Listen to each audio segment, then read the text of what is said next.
Essula ya 35. Era nate ekigambo kya Mukama ne kinjijira nga kyogera nti, omwana w'omuntu, simba amaaso go okwolekera olusozi Seyiri, olulagulireko, olugambe nti, bw'ati bw'ayogera Mukama Katonda nti, laba ndi mulabe wo, ayi olusozi Seyiri, era ndikugololerako omukono gwange, era ndikufuula okuba amatongo n'ekyewuunyo. Ndizisa ebibuga byo, naawe oliba matongo, kale olimanya nga nze Mukama. Kubanga wabanga n'obulabe obutaggwaawo, n'owaayo abaana ba Isirayiri eri obuyinza obw'ekitala mu biro mwe baalabira ennaku, mu biro eby'obutali butuukirivu obw'enkomerero. Kale nga bwe ndi omulamu, bw'ayogera Mukama Katonda, kyendiva nkuteekerateekera omusaayi, n'omusaayi guli kucocca, kubanga tewakyawa musaayi, omusaayi kye guliva gukucocca.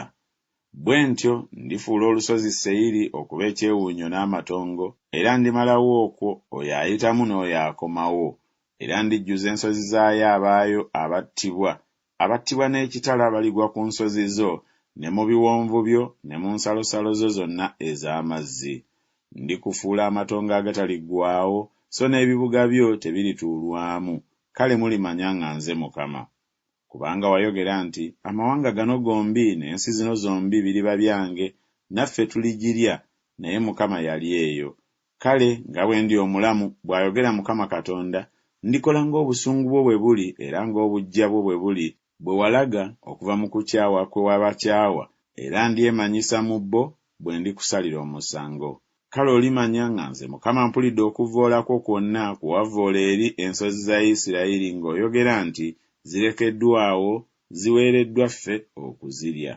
Era mwanneegulumirizaako n'akamwa kammwe, era munnyongeddeko ebigambo byammwe, nze mpulidde. Bw'ati bw'ayogera Mukama Katonda nti, ettaka lyonna bwe lirisanyuka, ndikufuula ggwe amatongo.